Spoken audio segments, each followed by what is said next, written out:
Welcome to Wife Cheating Story. I hope you have an enjoyable and relaxing time listening. Let's get started. Before we begin, let me know where you're tuning in from down in the comments. And if you enjoy this story, don't forget to subscribe and turn on notifications so you never miss our next tale. Ethan's heart hammered in his chest like he'd just sprinted up a flight of stairs. He couldn't explain why. It was just a routine family get-together. Marianne had invited his younger brother Simon over for an impromptu dinner at their suburban home. The sun was setting, casting a honey-colored glow across the living room.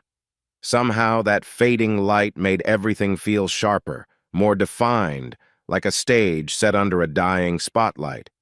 He found himself standing by the window, looking on as Marianne and Simon conversed near the couch. Something about their body language caught his attention, a quiet closeness, an electric tension. Marianne's eyes flicked to Simon's face in a way Ethan had never noticed before. Her expression, usually bright and easy, had a certain intensity to it now, and Simon, he laughed at something she said, then turned to meet Ethan's gaze. Ethan's stomach twisted as he felt the knot of unease clamp tighter. "Hey, you okay over there?" Marianne asked, turning toward him. She brushed a strand of hair behind her ear, trying to appear casual. "Yeah," Ethan managed, shoving his hands into his pockets. "Just long day at work." The half-truth tasted bitter on his tongue. He shot Simon a quick look. Maybe he was just reading too much into it. They were siblings-in-law, after all. Was it unusual they might share a joke? The tension ratcheted up a notch when Marianne suggested they all eat in the living room instead of the dining room. "Just a relaxed vibe tonight," she said with a small shrug. Ethan nodded, carried in a tray of food, and settled onto the armchair opposite the couch. Watching them from this vantage point felt like observing strangers. Simon sat close, far too close, his knee almost touching Marianne's. "So," Simon said, picking at a piece of bread, "how's work in the tech world, big bro?" Ethan cleared his throat. "Busy as always. We've got a new project rolling out, so they've got me on overtime." He leaned forward, trying to mask the edginess in his voice. "What about you? Still at that boutique design firm?" Simon shrugged. "Yeah, I'm freelancing more these days. Gives me, more flexibility." Ethan's eyes darted between Simon and Marianne, who exchanged a subtle look. There it was again, that flicker of something unspoken. His pulse quickened. Did Marianne's cheeks just flush? The living room suddenly felt stifling, despite the breeze drifting through the open window. The conversation meandered through safe topics, local news, sports highlights, a funny neighbor story. Yet Ethan couldn't shake the sensation that every benign sentence had a second meaning. His ears buzzed as though straining to catch coded words beneath ordinary chatter. When dinner ended, Simon excused himself, saying he had an early morning ahead. Marianne walked him to the door. Ethan tried not to watch too obviously, but from the corner of his eye, he saw her hand brush Simon's arm, lingering just a second too long. Then a gentle hush fell between them, an intimacy thick enough to taste. Ethan moved to the sink, rattling dishes as if making noise could chase away the uncomfortable silence in his own head. When Marianne returned, she gave him a soft smile. "Everything all right?" she asked, turning on the faucet to help with the dishes. "Sure," he said, forcing a grin. "Just tired. Work's been a madhouse." Neither of them spoke for a moment. Only the sound of water splashing against plates filled the space between them. The awkwardness felt strange. He and Marianne rarely had these silences. A flicker of guilt sparked in his chest. Was he the one acting odd, projecting his own insecurities? They'd been married for 2 decades. He could trust her. She'd never given him a real reason not to, right? Still, that look between her and Simon replayed in his mind like a bad movie on loop. He dried his hands and gave Marianne a gentle kiss on the forehead, hoping to quell his own doubts. "I'll just head upstairs," he said quietly. "Need a shower and some rest." "Sure," she replied softly, her eyes unreadable in the lamplit kitchen. "I'll be up soon." Upstairs, Ethan stood at the bedroom window, gazing at the driveway where Simon's car had been parked. A wave of unease washed over him. He couldn't quite name it: jealousy, suspicion, fear. His heart pounded in his ears again. For a moment, he thought about stepping outside, calling his brother back, asking him point-blank why he seemed so familiar with Ethan's wife, but the notion vanished as quickly as it came. Instead, Ethan shut the blinds and flicked off the light. Whatever was nagging at him couldn't be that serious. Surely he was just overreacting. Still, he couldn't ignore that knot in his stomach, the one that felt like a warning siren. Tomorrow, he told himself, I'll shake this off. Sleep, however, did not come easily that night. Ethan tugged his jacket tighter as he stepped out of his car. The night air was cooler than usual, carrying a dampness that clung to his skin. He glanced up at his parents' old Victorian home. The structure loomed under the faint glow of a single porch light, its wooden beams creaking in the gentle wind. This house had once felt so welcoming now, it seemed to watch him with silent judgment. He climbed the short set of steps, noticing how every footfall echoed on the worn planks. Gripping the doorknob, he let himself in, calling out, "Mom? Dad?" Only silence greeted him. The hallway light was dimmed to a low setting, giving the corridor a tunnel-like feel. The hush made the walls seem too close. A single lamp in the living room spilled a weak glow that stretched across the hallway floor like a long shadow. He heard muffled voices, his parents, talking quietly. As he walked toward them, the conversation ceased. Utter silence. Then the rustling of someone standing up, as if startled. "Ethan," his mother said, smoothing down her cardigan. "We didn't hear you pull up." His father, usually calm and pragmatic, wore a tight-lipped expression, as though he'd just been caught in some act. "What brings you by this late?" Ethan shrugged, feeling a pinch of awkwardness. "I was in the area, thought I'd drop in, see how you're doing." They exchanged a quick glance, so quick Ethan almost missed it, but it screamed of unspoken tension. He tried to ignore the prickle at the back of his neck, stepping farther into the room. His mother gestured him to sit. "We're just finishing up dinner. There's some leftover chicken if you're hungry." "I'm good," Ethan said, scanning the space. "You two seem on edge. Everything okay?" His father cleared his throat. "Yes, of course. We were discussing finances, end-of-year stuff. Got a bit heated." He ended with a stiff laugh that convinced no one. For a second, Ethan considered dropping the subject, but the uneasy vibe gnawed at him. "Look, I can head home if I'm interrupting," he said, half hoping they'd say, "No, stay, talk to us." Instead, his mother just gave him a polite half-smile. "Don't be silly," she said, though her voice was a touch too bright. "How's Mary Ann?" "She's fine," Ethan replied. "She and Simon had dinner with me last night." The words tumbled out before he realized he was fishing for a reaction. Did they know something about that bizarre tension? His parents exchanged another quick look. Was that guilt in their eyes? Or was he imagining things? "Simon's good," his father said carefully. "He came by here for a bit this week, too." Ethan nodded. "Yeah, he mentioned it." A lie, Simon had said nothing of the sort. He watched his mother fuss with an empty plate on the coffee table, pushing it aside as if it embarrassed her. The awkwardness in the air felt thick enough to slice. "Anyway," Ethan continued, "just wanted to see if everything's all right. You both look a little, I don't know, rattled." "We're fine, Ethan," his father insisted. "Really, just worried about expenses and property taxes, that's all." Ethan didn't buy it. The silence that lingered was too loaded. He couldn't shake the sense that he'd stepped in on a conversation he wasn't meant to hear. But they weren't about to spill any secrets tonight. After a few more minutes of strained small talk, he got up to leave. "I'll come by on the weekend," he said, eyeing them both. "Maybe we can talk more then." His mother walked him to the door, gave him a quick hug. "We love you, Ethan," she whispered, voice quivering just enough to make his heart twist. "Take care." Outside, the cool breeze felt like a slap. As he stood by his car, he glanced back at the house. A curtain shifted upstairs, and he half expected to see a figure lurking behind it. Nothing. He climbed into the driver's seat, tension knotting in his shoulders. On the drive home, his mind whirred. Why had they both looked so uneasy? And why mention Simon? Something was off. It reminded him of the nagging feeling he'd had last night, watching Mary Ann and Simon share that intimate glance. Could his parents possibly be worried about the same thing? The idea seemed wild but not impossible. He shook his head as traffic lights turned the darkness red, then green, painting his dashboard in fleeting flashes of color. The hush in the car was suffocating. He tried the radio, some late-night talk show about politics. Static crackled, matching his unsettled mood. Long after he pulled into his driveway and switched off the engine, Ethan remained in the car, eyes fixed on the empty sidewalk in front of his house. He felt like he was missing puzzle pieces, the edges just out of reach.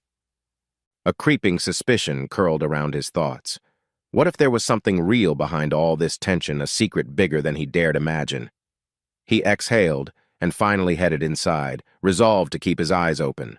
If there was a hidden truth, he intended to find it.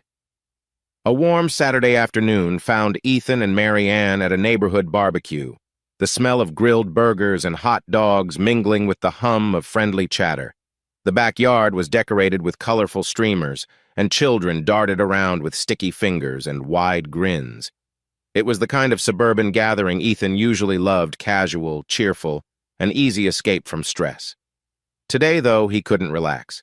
His recent misgivings lingered like a dull ache at the base of his skull.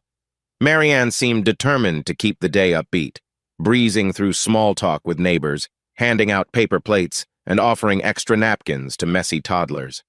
She looked radiant under the sun, her auburn hair catching golden highlights. Ethan watched her, trying to read her body language. At times, she felt miles away, her laughter and smiles a touch too bright.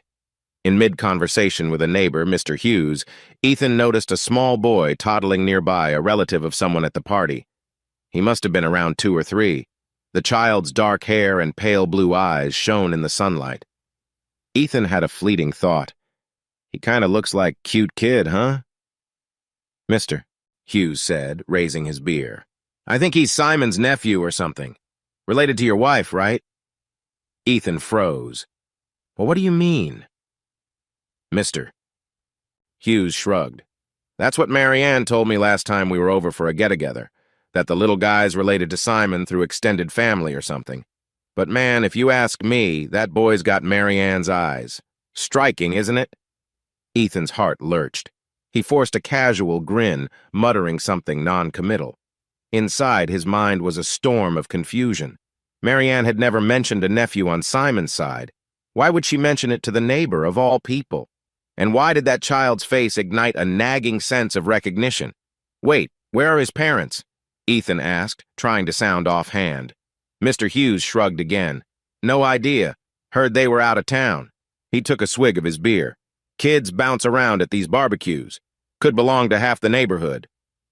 Before Ethan could probe further, Mary Ann appeared by his side, offering him a plastic cup of lemonade. She wore her best hostess smile. Everything okay? She asked, her gaze flicking to Mr. Hughes and then the small boy. Ethan swallowed hard. Yeah, sure. Mr. Hughes excused himself to chase after his own child, leaving Ethan and Mary Ann in awkward silence. The little boy, seemingly drawn by the couple, wandered closer. Mary Ann bent down with a sweet grin, offering him a gentle pat on the head. Hi, sweetheart, she cooed. Do you, know him well? Ethan ventured, trying to keep his voice even. Mary Ann's cheeks flushed slightly. He's just Simon's nephew. I've mentioned it to you, remember? She gave a small laugh that sounded forced. Maybe not. I, didn't think it mattered.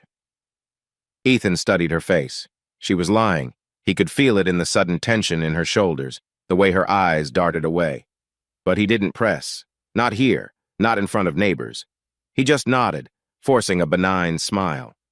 Later, as they were piling empty plates into a trash bag, Mary Ann turned to him, attempting casual chatter. So what did Mr. Hughes have to say? I saw you two talking. Ethan shrugged, twisting the bag shut. He mentioned the kid, you know, Simon's nephew. Didn't realize we had extended family I'd never met. She froze, just for a heartbeat, then quickly feigned a laugh. It's complicated, Ethan. Not everyone keeps in close touch.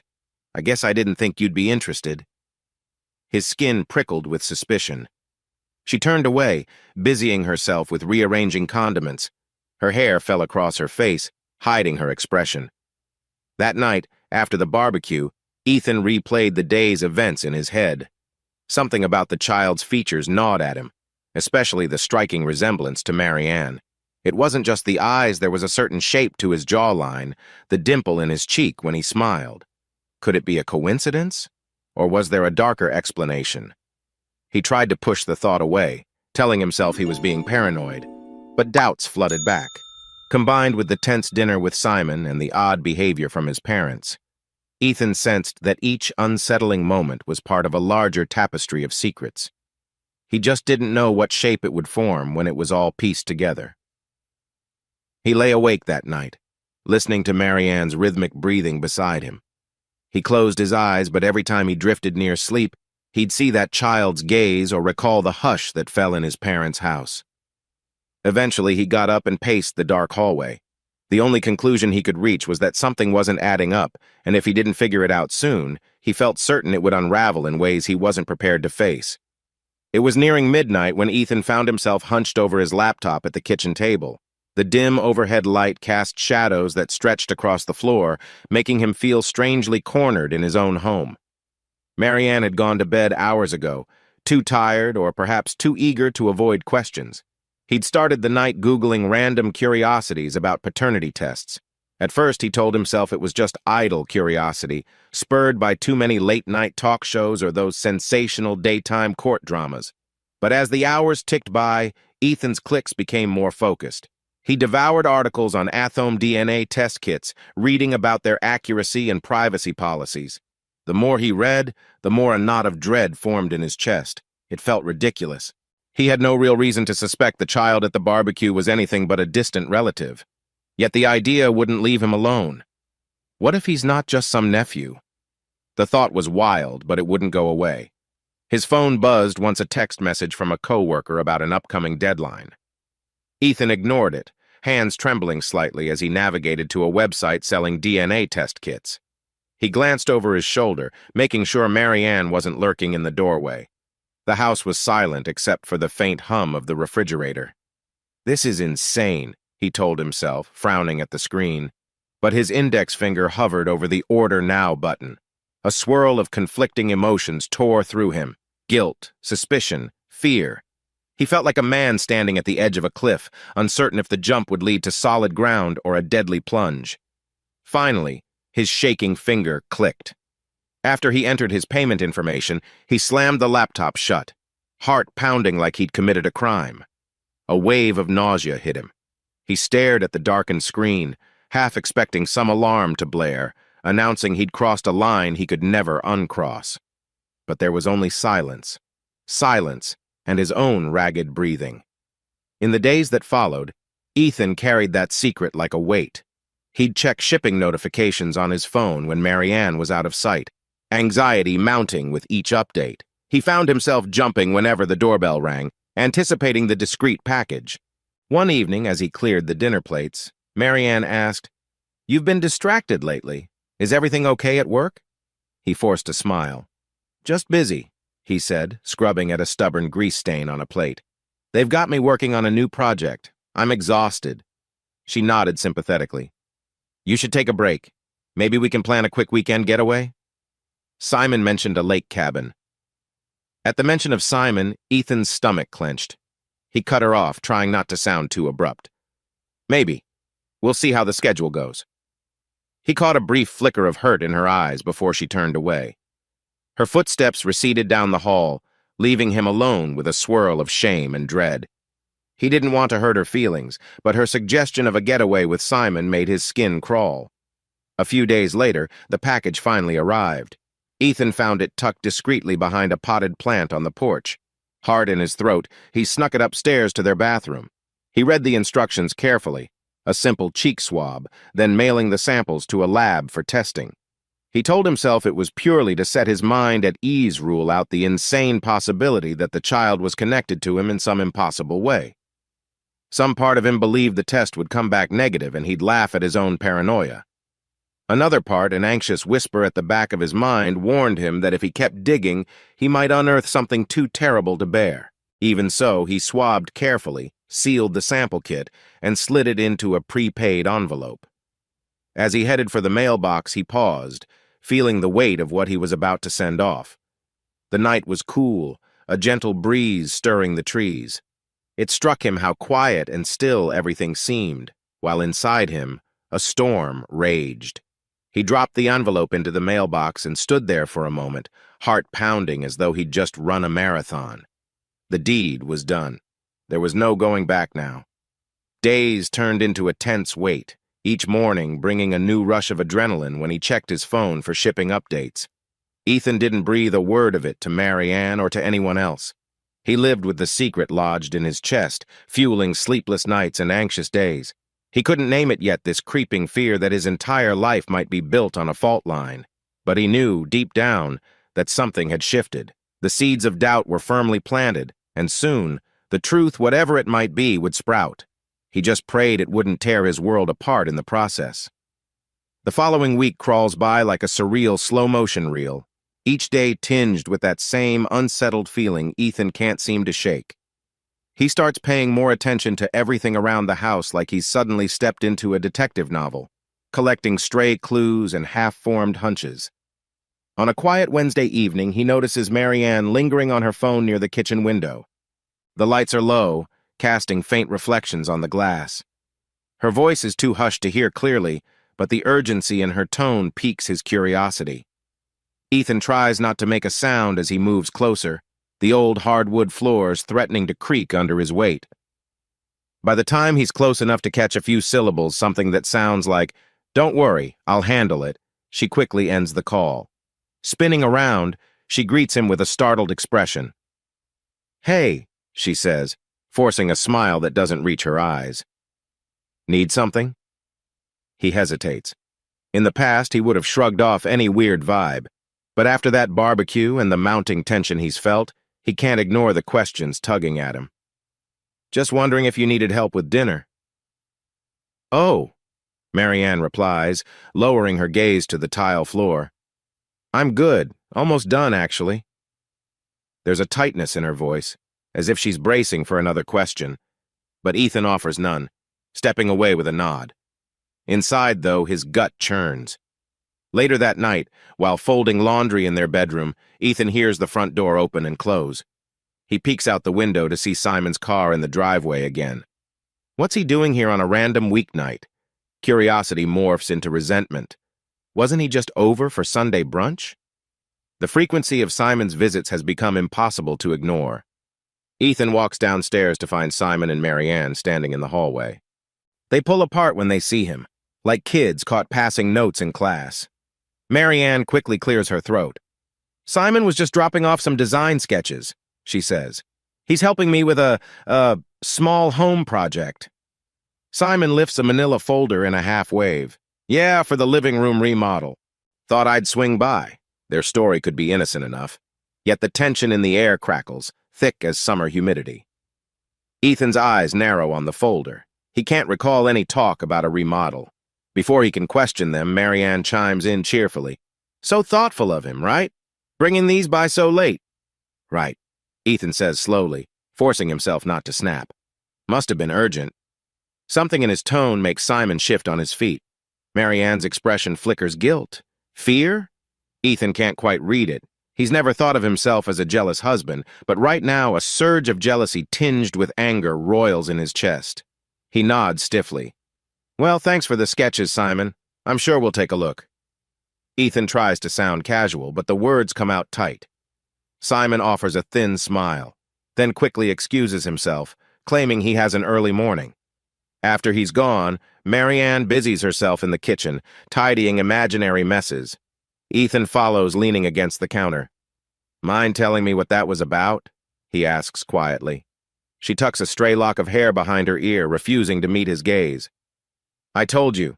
It's for a remodeling plan," she says, voice clipped. "I wanted to surprise you eventually, but I guess that's ruined now." Ethan studies her. For a moment, he feels a tug of guilt. Could he be accusing her of something she's not actually doing?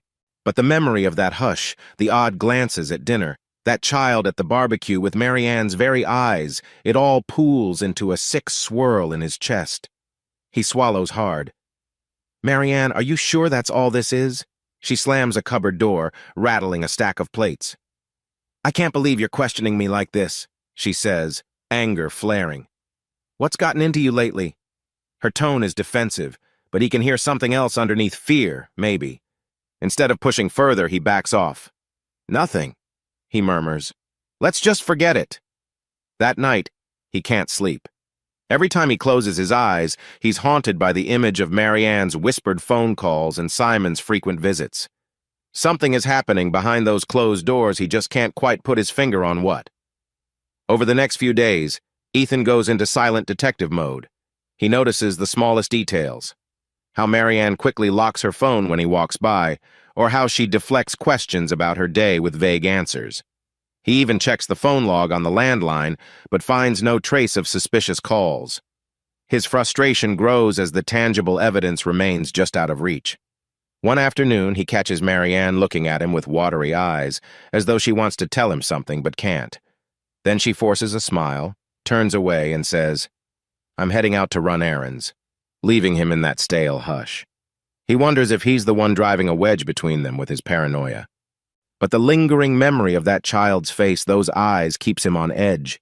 He can't shake the feeling that there's an entire conversation happening in code, and he's just deciphering the first line. For now, he does the only thing he can: watch, wait, and keep cataloging every suspicious moment. Somewhere in these fragments, there's a truth he's terrified to name. It's a lazy Sunday afternoon, the kind where sunlight filters through dust motes in the air, giving everything a nostalgic glow. Ethan, plagued by insomnia the night before, is rummaging in the attic for an old camping lantern he wants to donate. The attic is stuffy and silent, the kind of place where time feels suspended in cobwebbed corners. He opens a battered cardboard box labeled Vacation Pics and Misc. Inside, he finds photo albums, loose Polaroids, even a couple of film negatives. Normally, he'd flip through them for a pleasant trip down memory lane. Today, though, a coil of dread tightens in his gut. Why am I so nervous to see these? He wonders. Still, curiosity wins. He picks up the first album, a glossy hardcover from a trip to the coast years ago. Marianne and Simon appear in several shots, arms around each other in group photos, nothing unusual for siblings-in-law.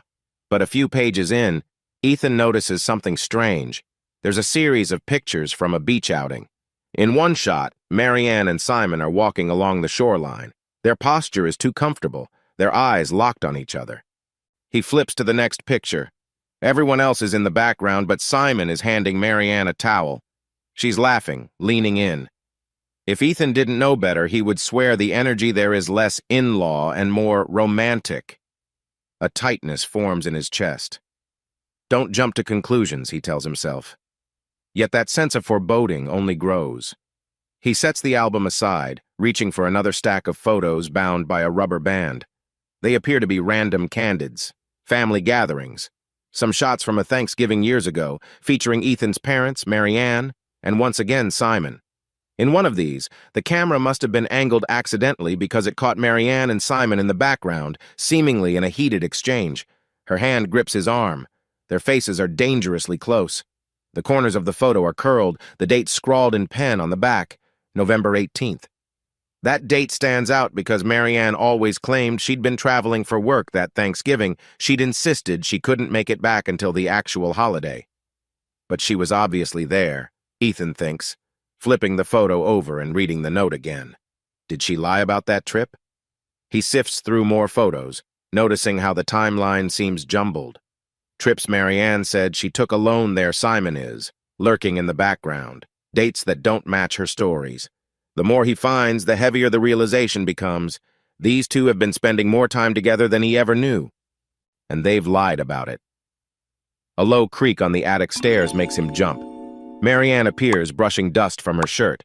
Her eyes land on the photos in Ethan's hands, and a flicker of alarm crosses her features. "Whoa! The attic's a mess," she says, forcing a light laugh. "What are you doing?" Ethan holds up a faded Polaroid, looking through old pictures. "Remember this Thanksgiving?" She glances at it and pales slightly. "Barely," she mutters, turning away too quickly. "It was ages ago." He presses, "I thought you were away on business that week." She hesitates, fiddling with a stray thread on her sweater. "I must have been mistaken about the dates," she finally says, her voice cracking just a bit. You know how memory gets fuzzy. He doesn't reply. The silence between them feels like it weighs 1,000 pounds. She offers a flimsy smile, then retreats down the stairs, leaving him alone in the dusty twilight. Ethan stares at the box, mind racing. All these quiet inconsistencies and the fact that Marianne seems rattled whenever he notices them push him deeper into suspicion. It's not merely a flirtation he's glimpsing in these photos.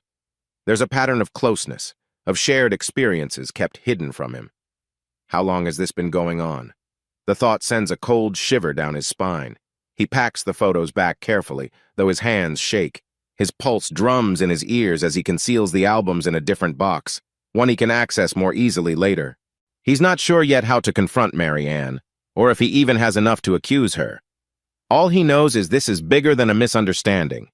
Downstairs, Marianne is busying herself in the kitchen, clanging dishes loud enough to drown out any conversation. Ethan stands in the doorway for a moment, watching her. She must sense his presence because she turns, meeting his eyes. There's a fleeting flash of something remorse, fear, and then she plasters on a polite smile. "You hungry?"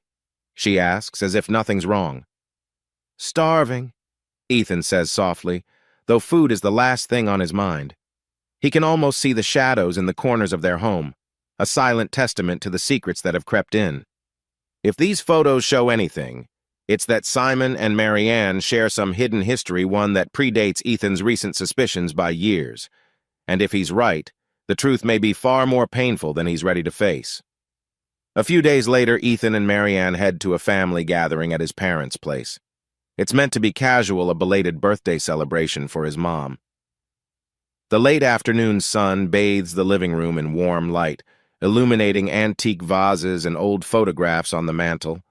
There's a sense of forced cheer in the air, the sort that arises when people want to pretend everything's normal. Ethan notices his parents share anxious glances each time Simon's name pops up in conversation. Marianne, meanwhile, looks tense, fiddling with her phone like it's her lifeline. Eventually, the topic drifts to old family stories, and his father starts recounting a fender bender from years ago. "Remember that time Marianne had that car accident? The one where she needed physical therapy out of town for a couple weeks?" "Right," his mother chimes in. "What year was that again? Around that, oh, but you were away too, Ethan. Weren't you at a work conference?" Ethan's brow furrows. He remembers the incident differently. Marianne had indeed been gone, but she'd told him she was visiting a sick relative. Not a word about physical therapy. He glances at Marianne, who keeps her eyes fixed on her phone. He can't hold his tongue. I don't recall it being a physical therapy thing." He tries to keep his voice neutral. "I thought she was helping her aunt with some medical issues." His parents exchange nervous looks. "Yes, well, maybe we're mixing up details," his father says, clearing his throat. The sudden shift in his tone speaks volumes. He's trying to dodge something. Feeling the tension rise, Ethan presses a little harder. "Mom, Dad, you seem confused. Marianne never mentioned a car accident. She didn't have any injuries that I know of." Marianne finally looks up. Her face is pale, and she interjects, "It was just a minor thing, Ethan. Barely a scratch, but I freaked out, so I took some time away, okay? Let's not make a big deal of it." Her voice cracks on that last sentence, and Ethan feels the energy in the room go electric. A hush falls over them, broken only by the sound of the old ceiling fan squeaking overhead. In that stillness, 1,000 questions rattle in Ethan's mind. Why would she lie about something so specific? And why are my parents going along with it? Sensing the awkwardness, his mother forces a laugh. "Well, these old memories get jumbled. Let's not dwell on it." She hurries to set out cake and coffee, as though sweets can dissolve the tension. Ethan tries to play along, nibbling at a slice of cake, but his appetite is gone. Every conversation now feels like it's layered with code, secrets beneath the surface. When the gathering wraps up, he helps with cleanup in silence. Marianne avoids eye contact, and his parents stick to mundane chatter about groceries and lawn care. On the drive home, he finally breaks the silence. "Why didn't you ever tell me about that accident, Marianne?" She sits in the passenger seat, staring out the window. "It was nothing," she repeats, voice hollow. "A bump, barely worth mentioning." He grips the steering wheel tighter. "Then why bring it up as the reason you left town?" She exhales sharply. I needed space, Ethan. Things got complicated. Her gaze flicks to him, then back to the road. I'm sorry if I wasn't honest. It's an old wound. Let's not dig it up again. He wants to push further demand specifics, get a straight answer. But the defeat in her tone stops him.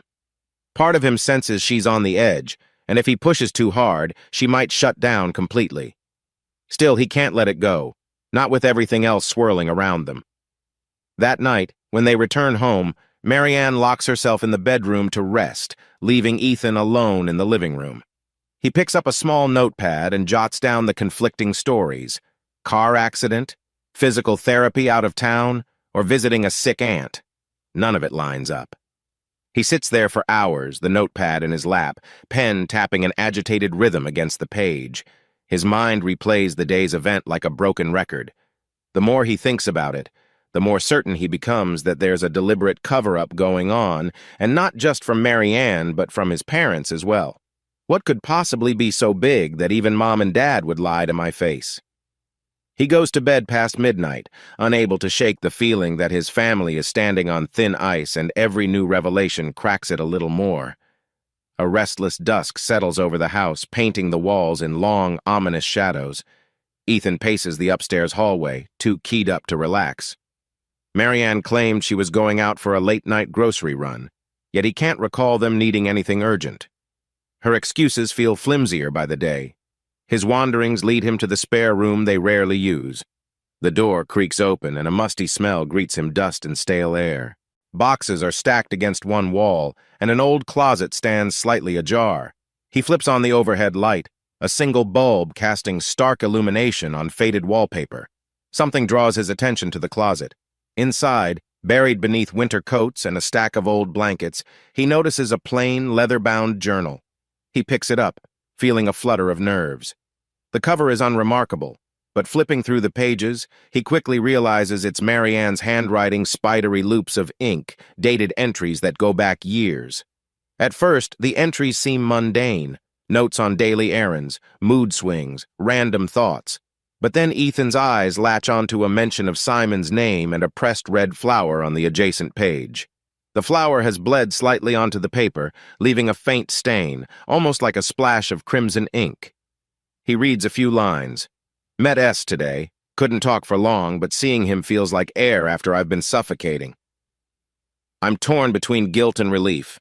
I'm lying to E, but what can I do? This is my only solace. Ethan's hands begin to shake. He flips to another entry. He promised me we'd fix this eventually, but it's been so many years. How long can we keep it hidden? Heart pounding, Ethan clutches the journal, breath coming in ragged bursts. It's there in black and white Marianne has been meeting Simon in secret, grappling with guilt and lies. The magnitude of it hits him like a punch to the gut. He sinks to the floor, reading on despite the knot of dread forming in his stomach. The entries are sporadic and cryptic, few dates, no direct mention of a child or explicit confessions. But the repeated references to S, the longing, the secrecy, it's unmistakable. Ethan can practically feel the heartbreak bleeding off the pages. Just then, he hears the front door open downstairs. Panic flashes through him.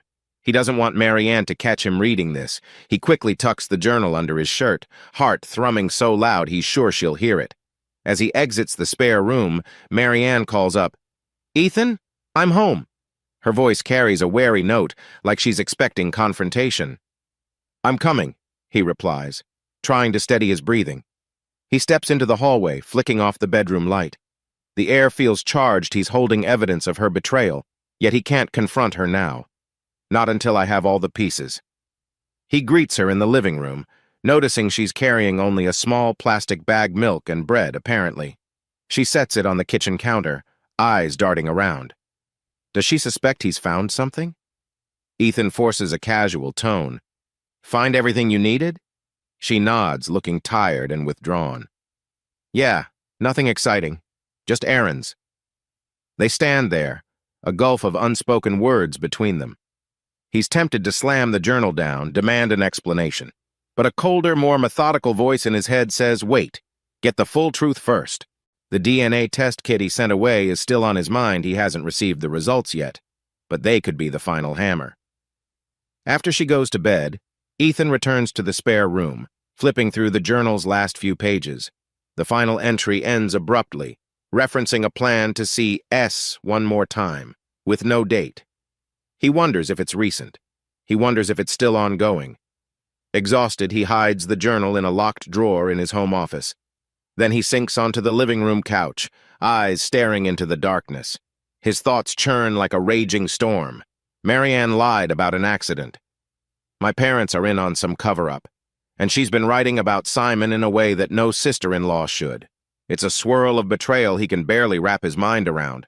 Somewhere in the pit of his stomach, he senses the DNA test results are about to drop like a bomb. And if his suspicions are right, the fallout could change everything. For now, all he can do is wait.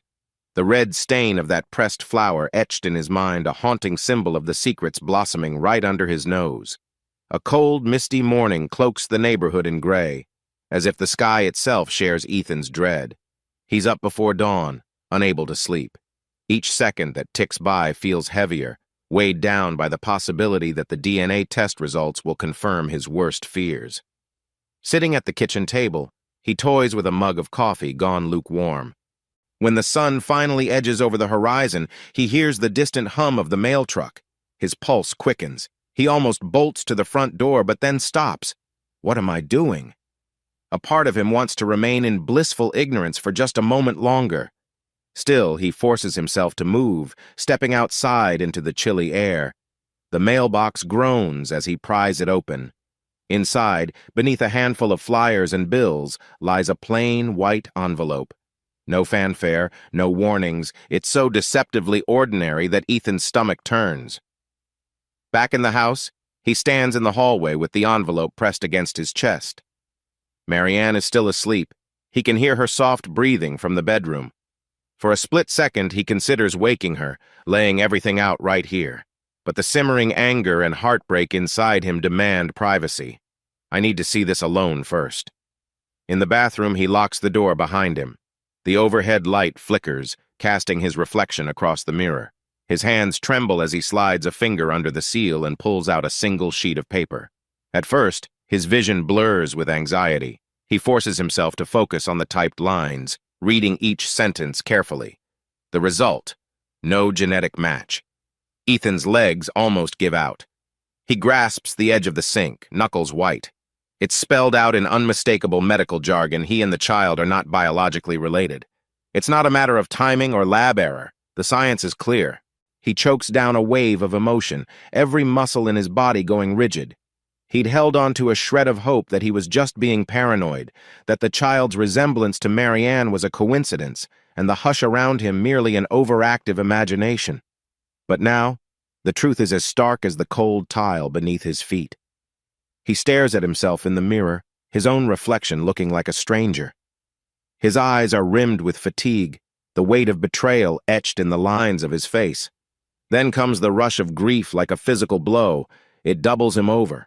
20 years of marriage, all those shared memories, the illusions of trust, and the possibility that Marianne, the woman he loved, has been raising someone else's child under his nose. Anger follows close behind. He crumples the test results in his fist, wanting to punch the mirror, but a steadier voice in his mind warns him not to do anything rash. No, calm down. Think. You need proof, real proof of who the father is. The child's presence still lingers in his thoughts, that familiar look in his eyes. A suspicion about Simon flares up, but Ethan fights to keep from jumping to conclusions he needs more than a hunch. After what feels like an eternity, he smooths out the paper, careful not to tear it. Tucking it back into the envelope, he unlocks the door and slips into his office. There, he shoves the test results into a desk drawer, next to Marianne's cryptic journal. His mind churns with the question, if I'm not the father, then who is? The timeline, the closeness between Simon and Marianne, the child's uncanny features, they're all puzzle pieces pointing in a sickening direction. By the time Marianne stirs and calls his name from the bedroom, Ethan has forced himself into a semblance of calm. The tears threatening to escape have been blinked away, replaced by a grim resolve. He steels himself, taking a deep breath before heading out to face her, the damning envelope hidden away like a loaded gun he's not yet ready to fire. Ethan can't stop replaying the test results in his head. Every time he tries to go about daily life, whether grabbing groceries or writing emails for work, his thoughts veer back to that single piece of paper stashed in his office drawer. It's not just the fact that the child isn't his. It's the implications that swirl around this discovery, casting everything in his marriage under a dark pall. A few days after opening the results, Ethan finds himself in the bathroom once more, staring into the mirror. The harsh fluorescent light reveals every haunted line on his face. Dark circles shadow his eyes, and the tension in his brow never fully relaxes. He runs cool water, splashing it over his cheeks in a vain attempt to shake the unease. That's when he notices something on the counter, an old photograph in a small frame placed near the soap dispenser. It shows Marianne, Ethan, and a tiny bundle of blankets, the child right after he was born. The baby's face is scrunched, eyes closed. Marianne had insisted on propping the baby up so you can barely see Ethan on the edge of the frame. He hadn't thought anything of it at the time, but now he studies the child's features, the slight arch of the brow, the shape of the tiny nose. Am I imagining it, or do I see Simon's face there? He feels a jolt of revulsion, quickly setting the photo face down on the counter. The mere hint that this child raised under his roof, in his arms, could be Simon's feels like a stab in the gut. A rush of memories hits him. The day Marianne first told him she was pregnant, the ultrasounds he eagerly attended, the joy he felt reading parenting books. He'd never questioned anything he had no reason to, but looking back, there had always been tiny gaps, moments that seemed off. Back then, he dismissed them as normal couple spats or pregnancy stress. "Ethan?" Marianne's voice breaks through from the hallway. "You've been in there a while. Everything okay?" He clenches his jaw, forcing a steady tone. "I'm fine," he calls back, though his reflection reveals the truth. He's anything but fine. Outside the bathroom, Marianne stands in the hallway wearing a worried frown. She's dressed casually, jeans and a sweater, but Ethan notices the slight tremor in her hands. Something about her gaze suggests she knows there's a rift between them, though she can't guess its full extent. "I'm running to the store," she says softly. "Need anything?" He shakes his head. "No, I'm good." There's a moment where their eyes meet, and in that instant Ethan almost blurts it all out. He imagines confronting her right there, brandishing the test results and demanding answers, but a fearful whisper holds him back. If I accuse her without proof, it's Simon. She'll just deny everything. He needs to be sure. When she's gone, Ethan returns to the bathroom. He picks up the framed photo again and studies it, searching for any tangible evidence in the baby's features. Nothing conclusive, just a nagging sense that something about the child mirrors Simon more than him. The resemblance strikes him as so obvious now, like a cruel trick his eyes had been blind to for years. He sets the photo aside and leans over the sink, breathing deeply. The tile floor is cool beneath his bare feet, grounding him in the moment. He thinks about the DNA kit, how it forced him to confront a reality he never asked for. Now that he's glimpsed the truth, every memory feels tainted. Staring at his reflection once more, he mutters under his breath, "I won't accuse anyone until I know for sure." It's a vow that weighs heavy on his heart, but he clings to it. If Simon is truly the father, there must be more proof dates, documents, hospital records. He can't let his emotions run wild. Still, as he stands there, he wonders how much more heartbreak he can bear. The knowledge that the child he helped raise might share none of his blood is like a quiet funeral for his past hopes and dreams. Yet beneath the despair lies a spark of determination. If they've built a lie this big, I'll uncover every inch of it. He switches off the bathroom light, stepping back into the hallway. The house is silent, a testament to the secrets it's held all these years. There, in the hush, Ethan decides that he'll search for the concrete evidence he needs. No more illusions, no more half-truths. The reflection in the mirror may haunt him, but it's also the catalyst pushing him forward. Driven by a simmering mix of anger and desperation, Ethan digs deeper into the family archives. One stormy afternoon, he heads down to the basement, a cramped space cluttered with random memorabilia, old furniture, and seasonal decorations gathering dust. A single overhead bulb dangles from the ceiling, swaying slightly in the draft, creating long shadows that flicker against the walls. He rummages through plastic bins labeled Xmas, Halloween, and baby clothes, but nothing stands out. Then, near an old filing cabinet, he finds a battered cardboard box sealed with yellowed tape. In thick black marker, someone has scrawled records. Inside, he discovers birth certificates, vaccination records, and various documents spanning decades of family life. Heart-pounding, Ethan starts sifting through them. Pages rustle in the stale air, forming dust motes that dance in the weak light. He comes across his own birth certificate, then Mary Ann's. He sets them aside. Finally, he uncovers a document for the child. The official birth date looks right at first glance, but something about the typed lines feels off, like it's been altered or reissued. He squints at the faint print. The father's name is listed as Ethan Reynolds, but there's a faint discrepancy in the signature date. Beneath that, some typed letters look misaligned, as if they've been overlaid on an older text. His pulse spikes. Could someone have doctored this? Nearby, he finds hospital bills tied to the birth. One stands out. The date on the invoice doesn't match the timeline Mary Ann always told him. According to the official story, she went into labor a couple of weeks early while Ethan was conveniently called away on business. But the hospital record indicates a different admission date, one that lines up more closely with a time when Simon was also mysteriously out of town. Piece by piece, it's all clicking into place in the worst possible way. Ethan's vision blurs with a painful clarity. They've been lying since day one. The heartbreak sears his chest, but also propels him into action. He sets aside the suspicious documents, continuing to dig. Further down in the box, he finds old letters and postcards. Most are mundane greetings from extended family, but then a folded letter catches his eye. It's from Simon to Mary Ann, no envelope, dated roughly around the child's infancy. The handwriting is hurried, emotional. Mary Ann, we have to be careful. Ethan can't know. If he finds out the truth about the baby, it'll ruin everything.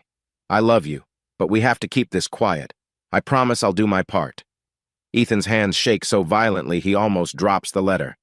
A sick, twisting sensation coils in his stomach. Simon and Mary Ann. A secret baby. My life is a sham. It's not a fleeting affair or a random fling. It's a conspiracy that spanned the entire life of this child. He slumps against the cool concrete wall, eyes burning with tears he refuses to shed. Anger bubbles up like poison. They not only betrayed him, they built an entire existence on that betrayal, forging documents to keep him in the dark. For a few minutes, he just sits there, the letter clutched in his fist, the overhead bulb swinging overhead. Rain lashes the basement windows, echoing the storm raging inside him. He thinks back to every milestone he celebrated as a proud father: birthdays, school recitals, holiday gatherings, all of it overshadowed by a single monstrous lie. He carefully collects the suspicious birth certificate, the hospital bill, and the letter, stashing them in a manila folder he brought down for this exact purpose. Each piece of paper feels like a ticking time bomb, but at least now he has something undeniable, something that proves beyond doubt that Simon is the child's biological father.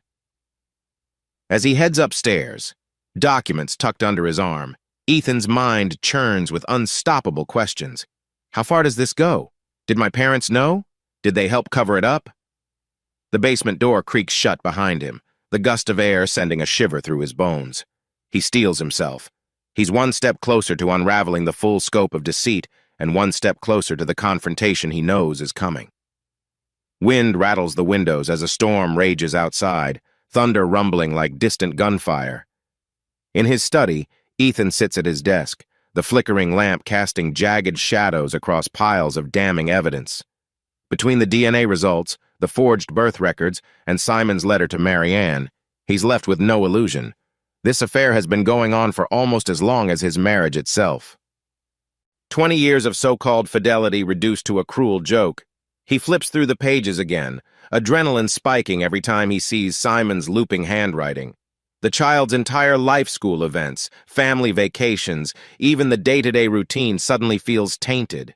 He thinks of how many times he must have looked like a clueless fool, praising Simon for his help around the house, or praising Mary Ann for her devotion. They were playing me, he realizes, fury clashing with heartbreak. Lightning flashes outside, illuminating the study for an instant. In that brief glare, Ethan catches his own reflection in the window, pale, strained, eyes burning with anguish. A reflection of a man who's just discovered his entire existence is built on sand. He picks up his phone, scrolling through contacts, his finger hovering over Simon's name. A vicious urge courses through him to call, to scream, to demand an explanation.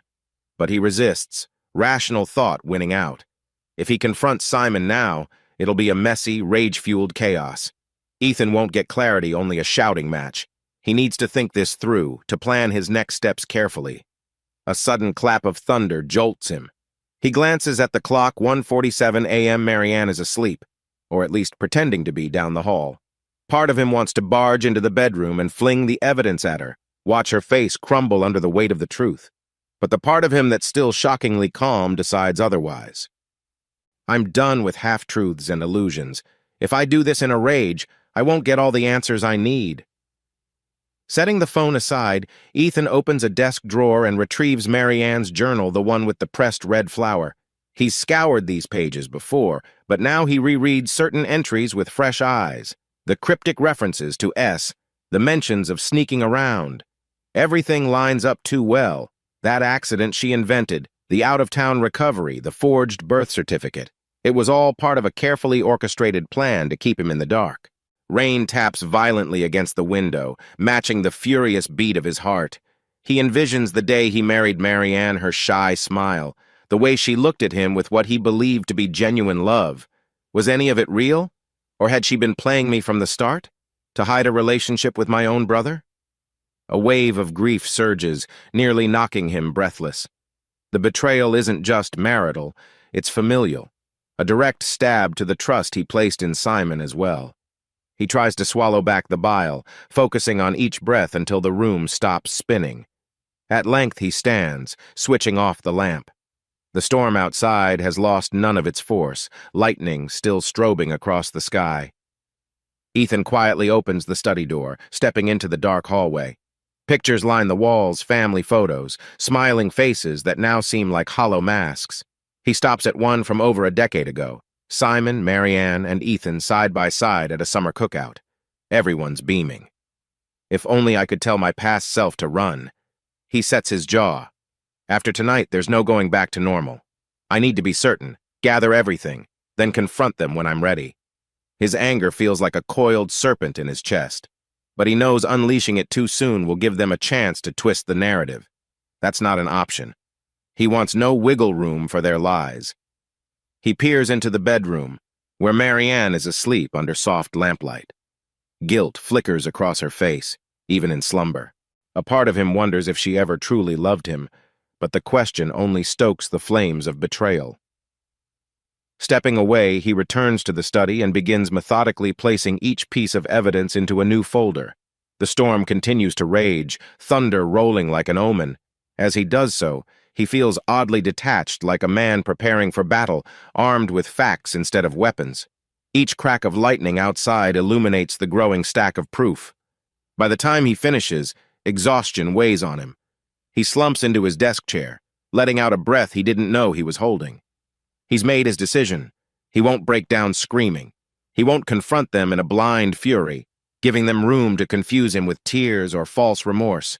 No, he's going to plan.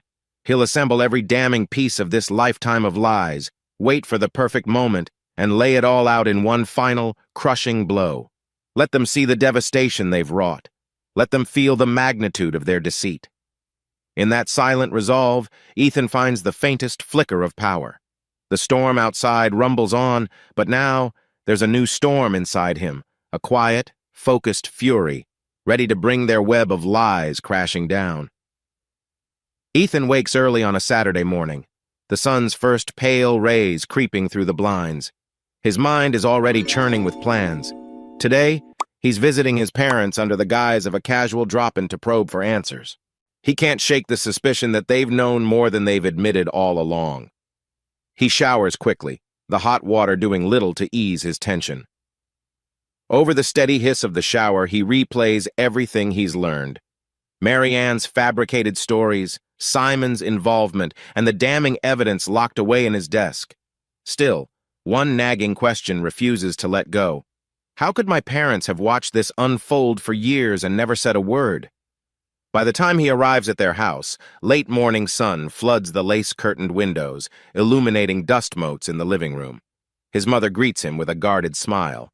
"Ethan, this is a surprise. Come on in." His father stands by the kitchen table, arms crossed, eyebrows knitted in mild concern. "You look tired, son. Everything okay?" Ethan nods, feigning a casual air. "Just been busy with work," he says, forcing a faint smile. He glances around, noticing small changes in the decor, an awkward attempt at normalcy when the atmosphere practically vibrates with unspoken tension. He settles into a chair, letting the hush expand. His parents exchange quick glances. They're waiting for me to speak first, Ethan thinks. He decides to start gently. "I've been thinking a lot about family lately, about how close we all used to be." His mother busies herself with a pot of coffee, her shoulders stiff. "We're still close," she says, though it sounds more like a reflex than genuine belief. "Are we?" Ethan asks softly. "I have this feeling there are things left unsaid." A momentary hush follows. His father clears his throat, stepping forward. "What do you mean?" Ethan taps the table, studying their reactions. "Marianne mentioned some extended visits she had years ago. She said you two helped coordinate them. Something about out-of-town stays during her pregnancy." He lowers his voice. "That period when she supposedly had an accident." His mother's hand jerks, almost spilling coffee. She mumbles something about mixing up timelines. His father's gaze flickers to the window as though seeking escape. "Ethan," he begins carefully, "some events are best left in the past. We were all just protecting the family?" Ethan interjects, voice taut. "Because I'm starting to think that's exactly what you've been doing, shielding me from something I deserve to know." His parents fall silent, guilt flickering across their features. His mother sets down the pot, fiddling nervously with her cardigan sleeve. "We never meant to hurt you," she whispers, avoiding his eyes. "It's complicated." A surge of frustration wells up, but Ethan tamps it down. "Try me," he says, tone sharper than intended, "because it's going to hurt a lot worse if you stay silent." The tension in the room is palpable, like a static charge before a thunderstorm. His father finally speaks, voice low. "We only wanted to keep the peace. Marianne, she pleaded with us not to interfere. She said it would destroy you if certain details came out. We believed her." Ethan's chest tightens. So they did know. He wants to shout, to demand how they could betray him like this. But he forces calm. "And Simon? Did he ask you to keep quiet too?" His father looks stricken. "We hoped he'd do the right thing, that if there was any wrongdoing it would stop on its own. We didn't want to tear the family apart." He trails off, eyes brimming with regret. Ethan exhales, bitterness coating every breath. His mother starts, "Ethan, we're sorry, we never thought—" He stands abruptly, chair scraping the floor. "I needed you," he says quietly, voice thick. "And you left me in the dark. I can't forgive that." Before they can answer, he heads for the door, heart pounding so loudly he barely registers his mother calling his name. Stepping into the bright daylight feels surreal, as though the sun mocks the gloom in his chest. He fumbles for his car keys, tears burning at the corners of his eyes. Once inside his car, he allows himself a few moments to breathe. His parents' evasions confirm what he feared. This betrayal runs deeper than just Marianne and Simon. They all knew. The realization crashes over him in waves of anger, grief, and a steely resolve. He pulls out of the driveway, the house growing smaller in the rearview mirror. He can't bear to look back. If there was any lingering doubt about collusion, it's gone now. His mind reels with how thoroughly he's been deceived, yet there's a grim sense of clarity. No more illusions. I know where I stand. As he drives away, the early afternoon sun reflecting off the asphalt, he tightens his grip on the steering wheel. The confrontation he's planning will be bigger than he ever imagined, and it's now painfully clear that his own parents are part of the web he intends to unravel. Late that night, Ethan sits in the dimly lit living room, the TV off, the only illumination coming from a lone floor lamp casting long shadows on the wall. He's waiting for Marianne to go to bed, A tension thrums through him like a wound-up guitar string. He recalls the tremor in his parents' voices, their reluctant admission. It has left him both devastated and fueled with purpose. He needs concrete, irrefutable proof. Finally, the upstairs light flickers off. He waits another 10 minutes, heart thumping in his ears before rising from the couch. He moves quietly toward the kitchen, where he recalls seeing an old drawer stuffed with miscellaneous items, old chargers, tangled cords, outdated gadgets. Marianne used to say she'd clean it out one day, but never did. The drawer squeaks as he opens it. He rifles through the jumbled mess, pushing aside a dead flashlight, a couple of mismatched earbuds. At the very bottom, beneath a wad of old receipts, he feels something rectangular and smooth. He pulls it out. An older model smartphone, dusty and lifeless. Jackpot. Pulse racing, he tiptoes to his small home office, closing the door softly behind him. He fumbles for a charger and older cable that might fit this phone's port. The first one doesn't work, but the second slides in perfectly. Leaning over the desk, he plugs it into an outlet. The phone's screen remains blank, but after a few seconds, a battery icon flickers, confirming it's taking a charge. Ethan breathes out a shaky sigh, eyes darting to the hallway door. If Marianne wakes up and finds me, but he pushes that thought aside, settling in for the wait. Minutes tick by in suffocating silence. Eventually, the phone's screen illuminates, revealing a lock screen with a simple numeric passcode. Of course. Cursing under his breath, Ethan tries a few obvious combinations, birthdays, anniversaries. On his third attempt, the phone unlocks.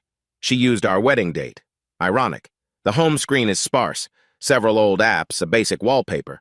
He navigates to the text messages and sees a short list of conversations. Most are from years ago family members, a few unknown numbers, spam. But one thread stands out, marked simply as S. He opens it, scanning the oldest messages first. They're from years prior casual greetings, inside jokes. But as he scrolls, the tone shifts into something more intimate, references to secret meetings, longing confessions. I wish Ethan didn't have to get hurt in all this. Another message.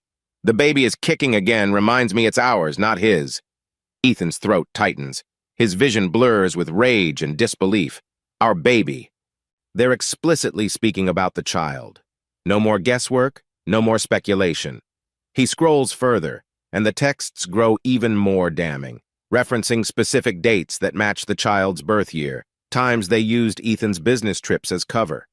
Even a mention of Ethan's parents helping keep the arrangement quiet, so long as the truth never surfaces. Every line is a knife twisting in Ethan's gut. Here is the entire timeline of their affair, laid out in casual text speak. He almost flings the phone across the room but stops himself. This is the smoking gun. He needs these messages intact. Hands shaking, he uses his own phone to snap pictures of the most incriminating exchanges. Screenshots might be safer, but he doesn't want any risk of data transferring or alerts popping up on Marianne's old device. After capturing a dozen or so key texts, he exhales, feeling both nauseated and oddly vindicated. Now I have it. Proof with no room for denial. He digs deeper, seeing mentions of the child's birthdays, school events, moments he remembers attending as a proud father, while Simon and Marianne evidently shared smug, secret satisfaction. A wave of betrayal sweeps over him so intense he has to step away from the desk, swallowing down the urge to scream. Eventually, he disconnects the phone and slips it back into the drawer, placing everything as he found it. That act alone sends a chill down his spine, pretending ignorance within his own home. The weight of the phone's secrets lingers, but the evidence is now documented and safe. He retreats to his office, transferring the photos from his phone to his computer, storing them in a hidden folder. Each file name feels like a coffin nail. Messages, Year 1. Messages, Year 2. By the time he's done, it's well past midnight. The house remains eerily quiet, but Ethan can almost sense the tension radiating from the walls themselves. Clicking off the screen, he leans back in his chair, exhaling a trembling breath. He's exhausted, but sleep seems impossible. They used my wedding date as a passcode, he thinks bitterly. The irony stings like salt in a wound, yet beneath the heartbreak lies a growing determination. The folder of texts, plus the documents in his desk, form an unassailable bulwark of proof. When I confront them, there'll be no escape, no half-lies. The knowledge both terrifies and steadies him, He can see the end game approaching, and for the first time, he feels fully prepared to face it. Morning light spills through the curtains, dusting Ethan's study in a soft glow. He's been up for hours, organizing everything he's uncovered. On his desk lies a folder stuffed with incriminating documents, DNA results, hospital records, Simon's letter, now photos of text messages. It's a damning collection that reveals the full extent of Marianne and Simon's betrayal, along with his parents' complicity. He sips lukewarm coffee, his eyes gritty from lack of sleep. I can't confront them in a scattershot way, he tells himself for the 100th time. He remembers Marianne's skill at deflecting questions, Simon's easy charisma, his parents' gentle manipulations. No, I need absolute clarity when I bring the hammer down. He begins by printing screenshots of the texts, carefully labeling each page with relevant dates. Then he rearranges the birth records and forged documents in chronological order, scanning them into a digital file for backup. The faint hum of the printer is the only sound in the otherwise silent house. A quiet fury propels him. This is my arsenal, he thinks, tapping a small USB drive resting next to the pile of papers. If something happens to the physical copies, he'll still have the digital versions. He won't let them squirm away from the truth. Occasionally, he imagines confronting Marianne right now, marching into the kitchen where she's flipping through a magazine, laying the pages in front of her one by one. But each time, he talks himself down. He wants to control the narrative, not lose his temper, or be blindsided by tears and fake apologies. So he channels all that pent-up rage into methodical organization. The final confrontation will come soon enough. Around noon, Marianne appears in the doorway, brow furrowed. You've been in here all morning. Everything okay? He lifts his gaze to her, heart pounding. The reality of her betrayal sizzles in his mind. But he forces a neutral smile. Just work, he lies smoothly. Trying to get ahead on a few deadlines.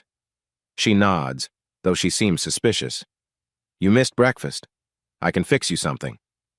No thanks, he says, unable to meet her eyes for long. I'm good. With that, he returns his attention to the papers, letting her quietly step away.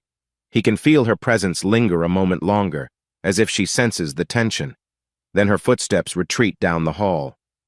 Once the sound fades, Ethan exhales, leaning back in his chair. Soon, he tells himself, very soon. The rest of the day unfolds in strained normalcy. Marianne putters around the house, tending to chores.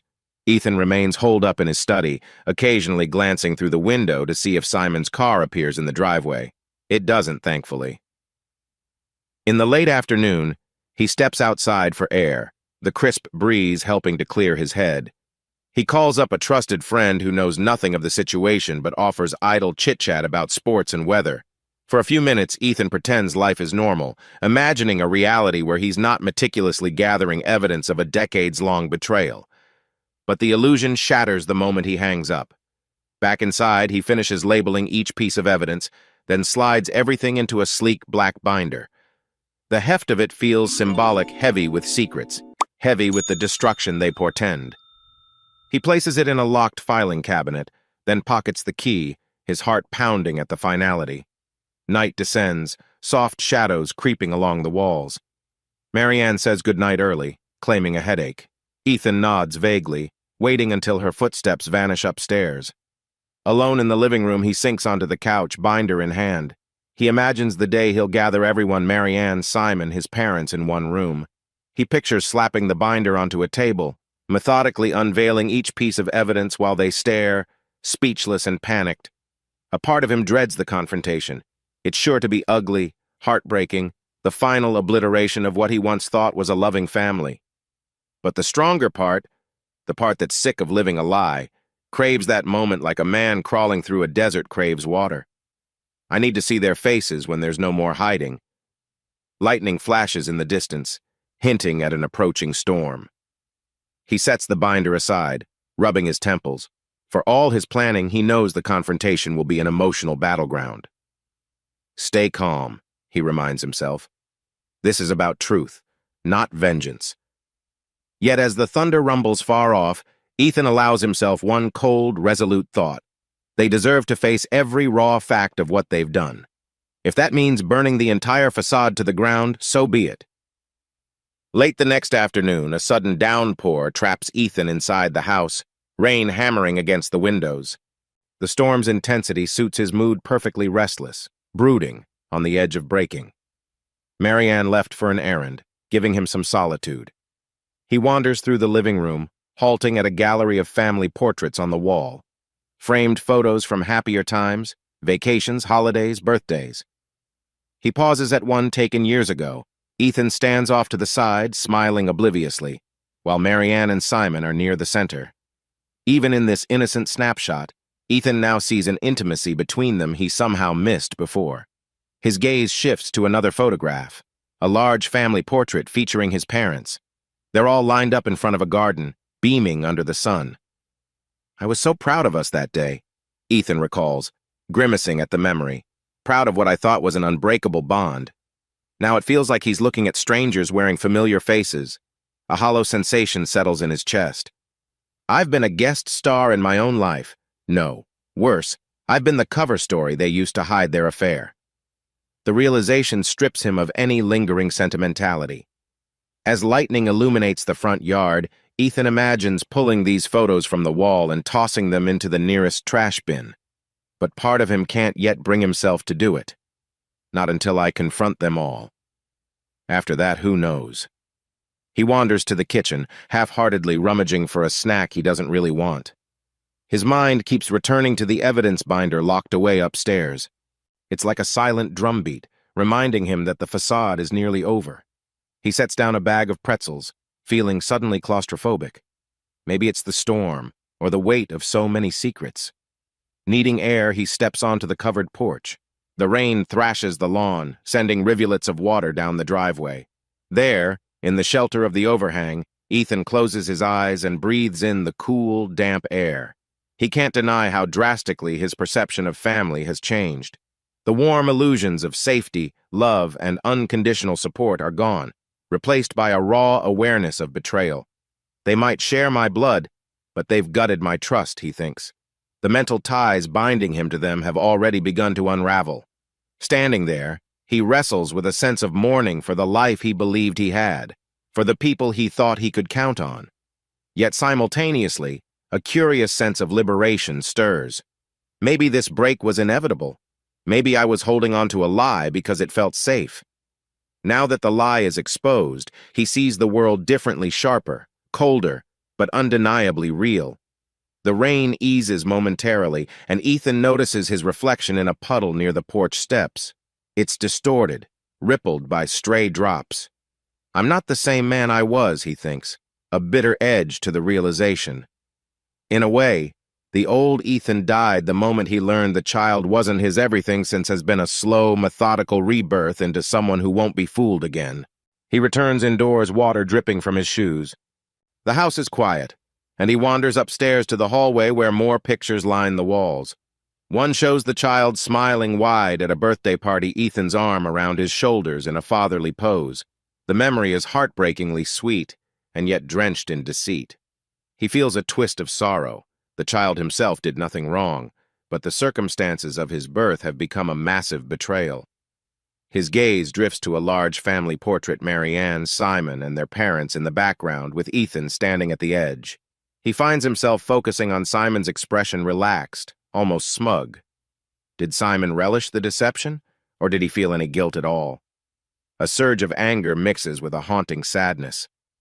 In that moment, Ethan mentally severs the last ties that once bound him unconditionally to these people. They aren't who I believed they were, and I'm not who they thought I'd remain. He steels himself, bracing for the days ahead. The final confrontation is looming, and it will likely obliterate these relationships for good. Turning away from the photos, Ethan heads to his study. The storm outside picks up again, a thunderclap rattling the windows. He looks at the locked filing cabinet where the binder rests. Beneath the heartbreak, a steely calm settles in his gut. I'm ready. Whatever's left of his naivety or lingering devotion has slipped away with the storm. As the rain pounds the roof, he stands there, feeling both a profound loss and a quiet, determined resolve. He knows now there's no way back to the life he once knew. It's time to face them, all of them, and to bring their carefully woven web of lies to its inevitable end. Sunday arrives, bright and uncomfortably warm. The sun's glare seems cruel as it bounces off cars parked along the quiet suburban street. Ethan stands by the large front window in his living room, watching dust motes swirl in the harsh light.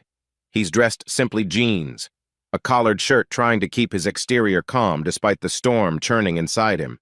He's summoned them all here, the 4 people he once trusted above anyone else: Marianne, Simon, and his parents. They believe he's called a family meeting to discuss something urgent. None of them know just how colossal that something is. The doorbell rings. Ethan's heart thuds against his ribs. It begins. With measured steps, he moves to the front door. Standing on the porch is Simon, hands shoved into his pockets, posture tense. He offers a stiff nod. "Hey, man," he says, voice betraying nerves. "What's going on?" Ethan steps aside. "Come in." Simon enters, glancing around warily as if expecting an ambush. He says nothing else, just hovers near the doorway.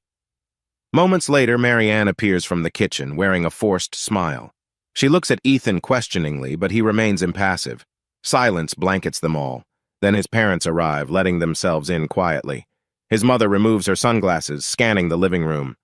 His father greets them with a curt nod. "This is unusual," he says, setting down a small leather bag he brought for reasons unknown. "Have a seat," Ethan says, voice low. He gestures toward the worn couch and matching armchairs arranged around the coffee table. The living room feels too bright, the sun slicing through the blinds in harsh stripes that cut across the furniture, making everything look stark and overexposed. Slowly, they each settle down, a circle of 5. Ethan deliberately remains standing, arms crossed. He studies their faces, Marianne's tense jaw, Simon's darting eyes, his parents' pale expressions. They all sense the gravity in the air, but none can fathom the scale of what's about to land. Marianne breaks the silence first, her voice trembling.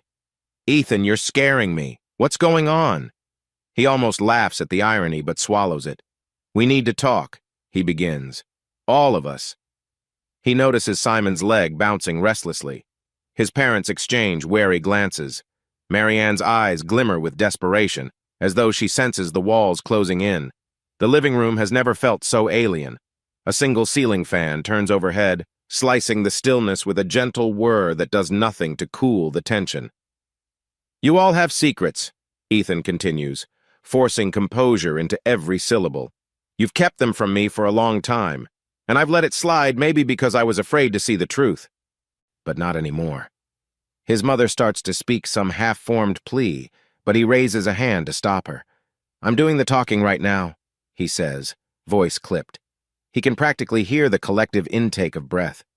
The hush returns, thick as wet cement. Then, summoning courage, Ethan nods toward the coffee table. "Sit tight. I'll be right back." He steps into his study, retrieving a slim binder from the locked drawer.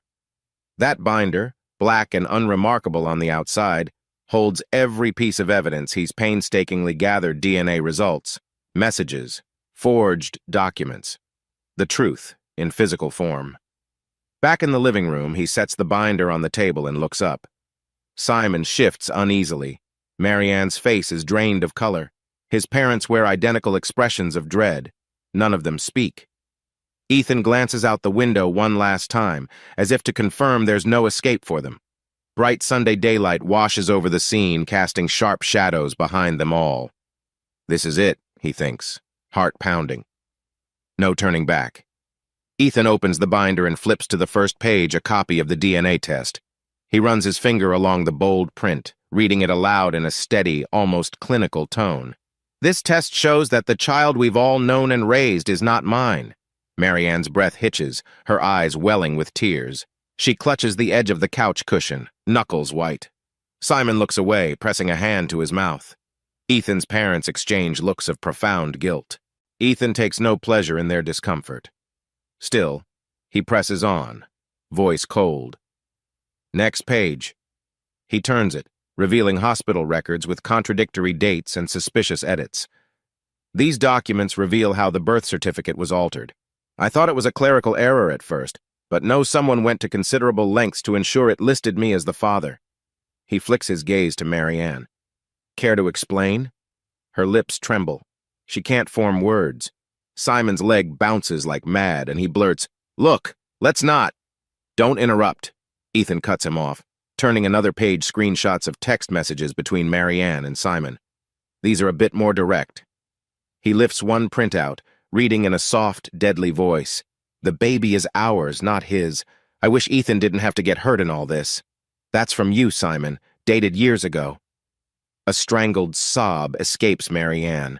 She covers her mouth with trembling hands. "Ethan." He silences her with a fierce glare, continuing, "There are dozens more.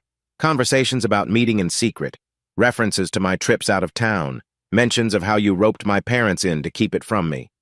He turns to face his mother and father, anger blazing in his eyes. "Your silence helped them lie to me for 2 decades. I trusted you. But you let me be the clueless puppet." His father's voice cracks. "We never wanted—" "Stop!" Ethan hisses, slamming the binder shut.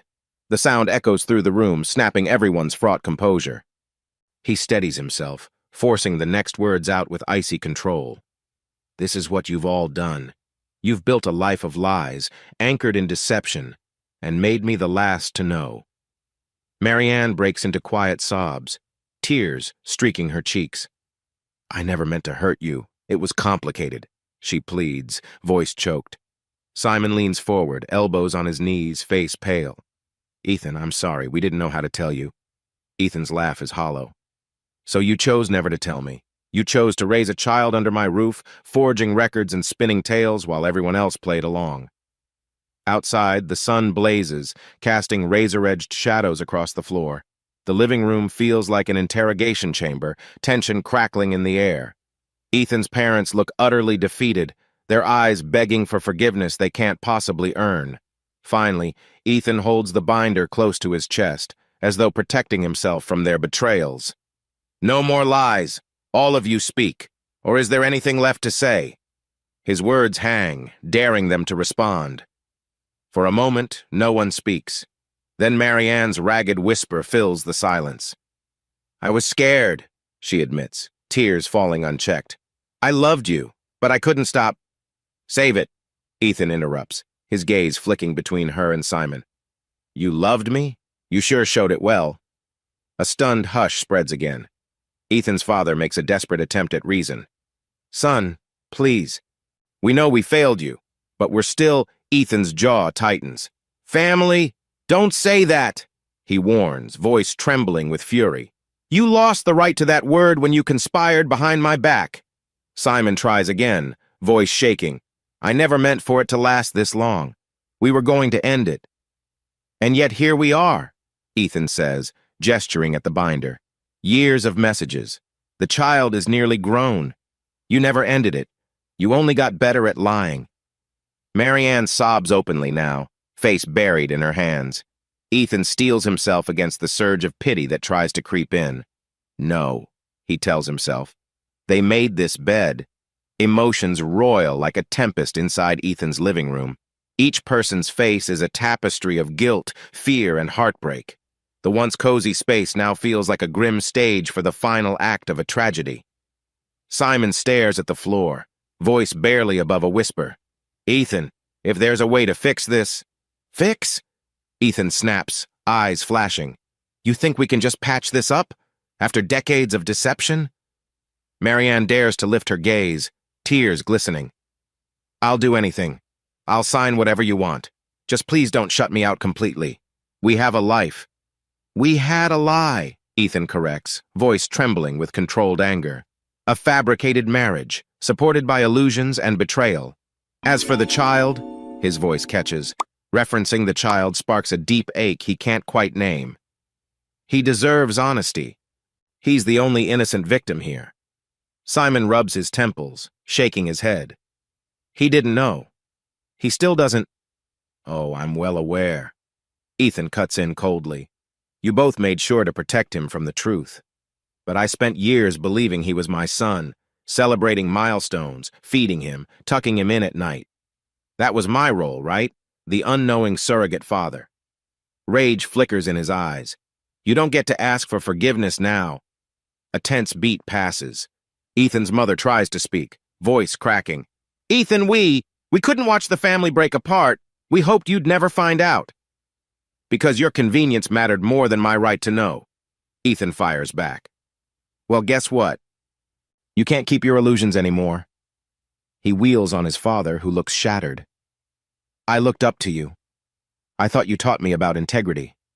But you sold me out the moment it got uncomfortable. His father's shoulders slump, tears brimming. I can't defend what we did. No, you can't, Ethan says softly, dangerously. The tension in the air is suffocating. No one dares move, as though the slightest shift might trigger an explosion. Marianne clutches a throw pillow against her chest, eyes red and swollen. We were young, she stammers, voice shaking. It started as a stupid mistake. I swear Simon and we didn't expect it to go this far. But then I got pregnant, and everything... Ethan sets the binder on the coffee table, letting the weight of it punctuate his words. It went on for 20 years. Don't blame youth. His gaze sweeps over them all, each face reflecting a distinct shade of regret. You all decided it was better for me to live in ignorance than for you to face the consequences. That's not love. That's cowardice. His mother weeps softly, while his father cradles her shoulder. Simon looks near collapse, but Ethan feels no sympathy. He recalls every family meal, every holiday, every moment they pretended everything was normal, while the truth festered beneath. Marianne's voice cracks. I know I don't deserve your forgiveness, but I still love you, Ethan. We built a life together. He raises a hand to silence her. Don't confuse routine for love, he says, eyes flashing. You kept me around for appearances. Maybe you were too afraid to blow it all up, but guess what? I'm going to do it for you. Simon finally meets Ethan's gaze. I'm sorry, he mumbles, tears welling. If I could take it back. You can't, Ethan bites out. His heartbeat thunders in his ears. None of you can. My trust in you is gone. He exhales shakily, confronting his parents. Yours as well. His father raises his head, tears streaking his face. Please, let's talk this through. Let's find a way to keep the family. Stop calling us that, Ethan says, voice raw. A real family doesn't do this. He steels himself, feeling the final blow poised on his tongue. I'm done. Outside, the bright sun streams through the windows, an odd contrast to the devastation inside. The living room is thick with heartbreak, betrayal, and the realization that there's no returning to the life they once knew.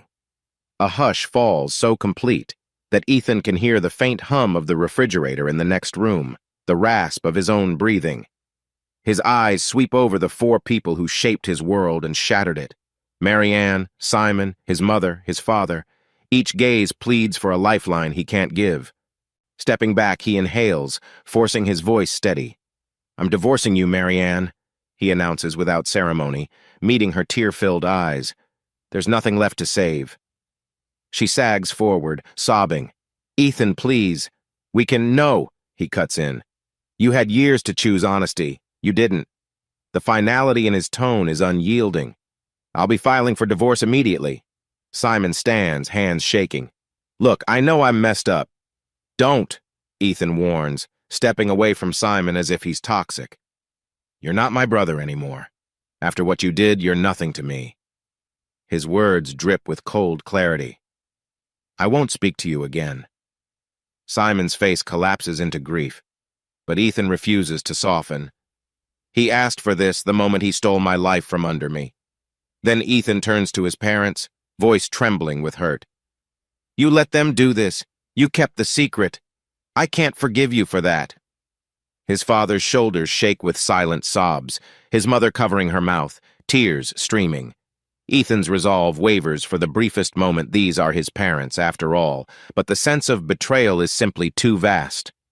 I won't have contact with you either, he declares, each word puncturing the air. Not for now, maybe not ever.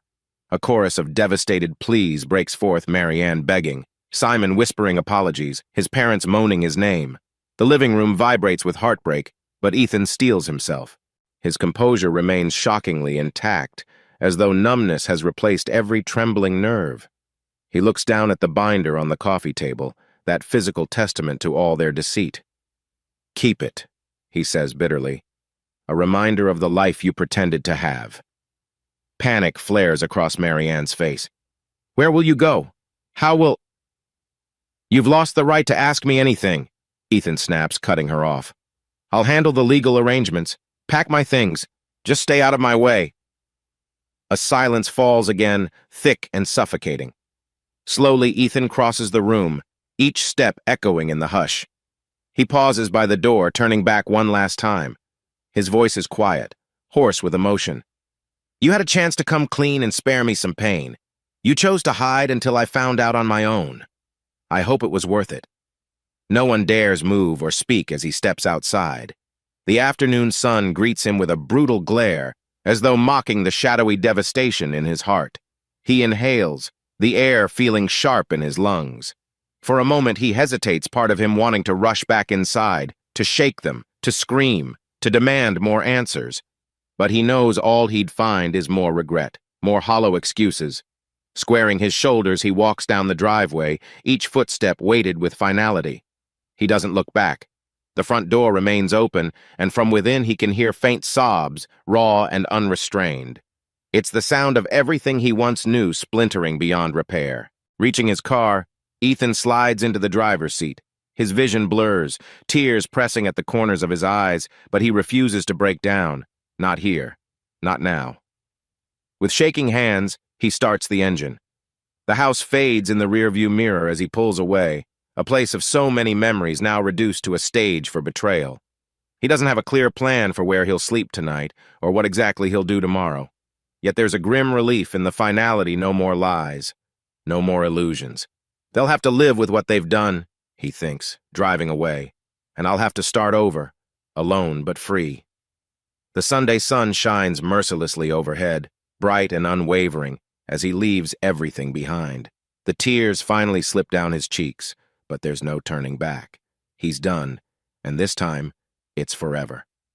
Ethan stands on the threshold of the home he once shared with Marianne.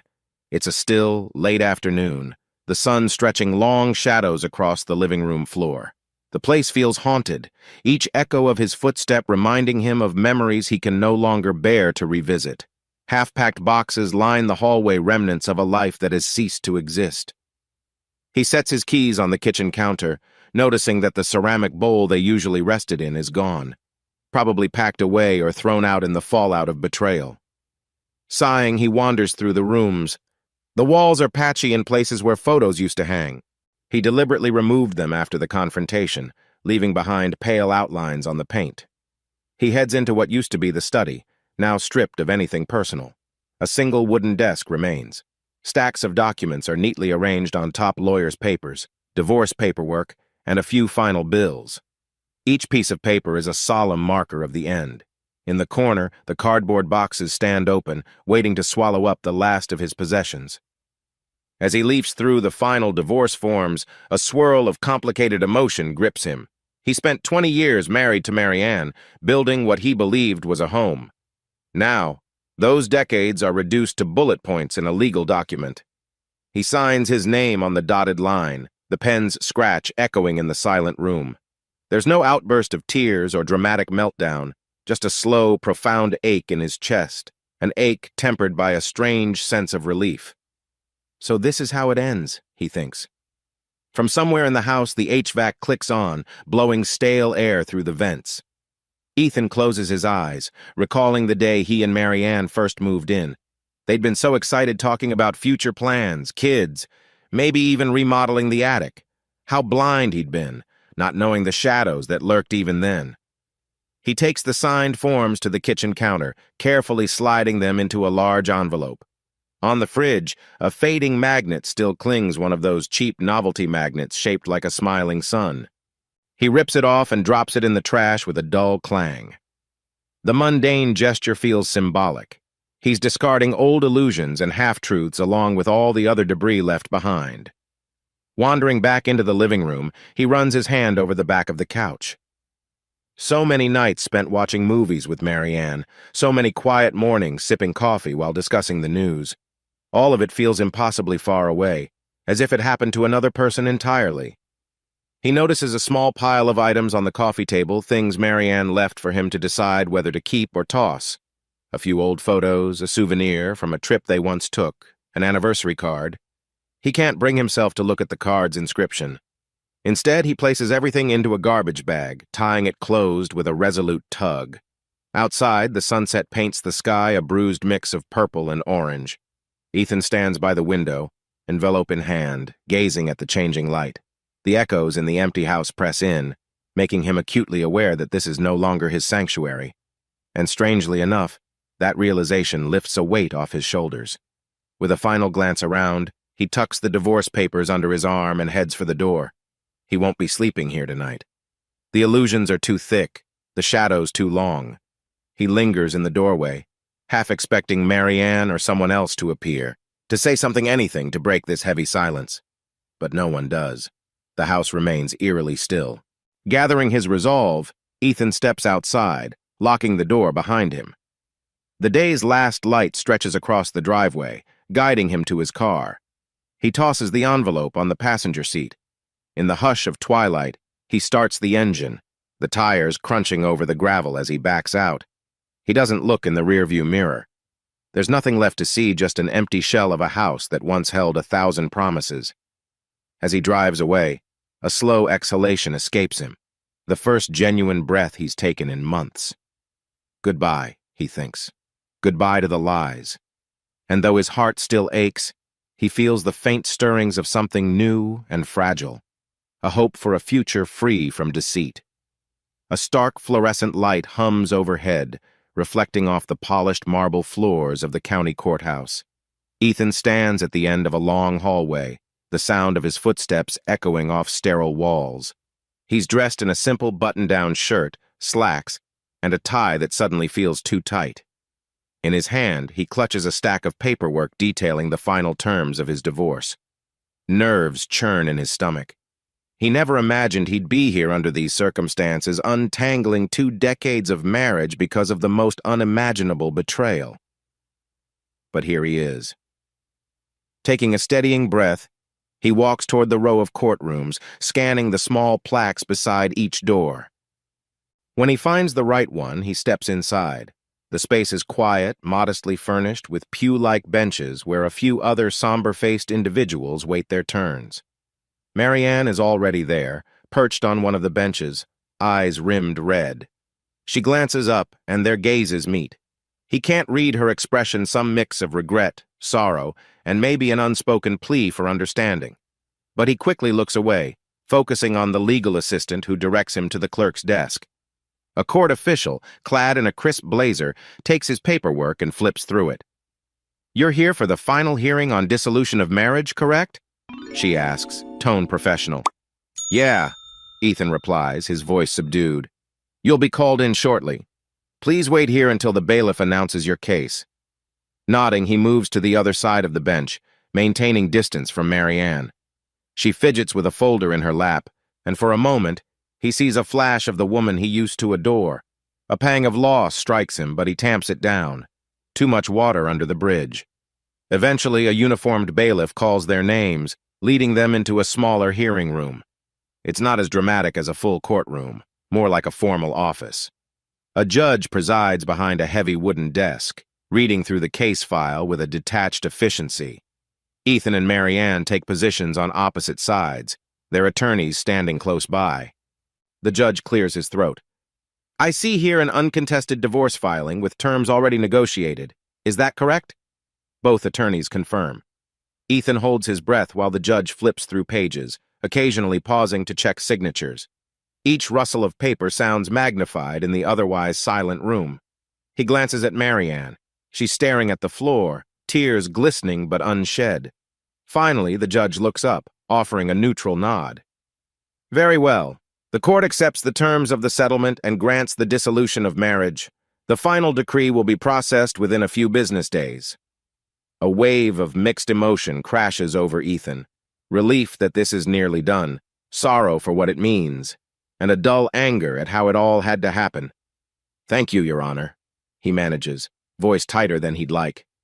With that, it's over. The lawyers gather documents, shaking hands in subdued politeness. Marianne quickly signs one last form and glances at Ethan, as if waiting for him to say something. He offers no words, just meets her eyes for a fleeting moment. She looks away.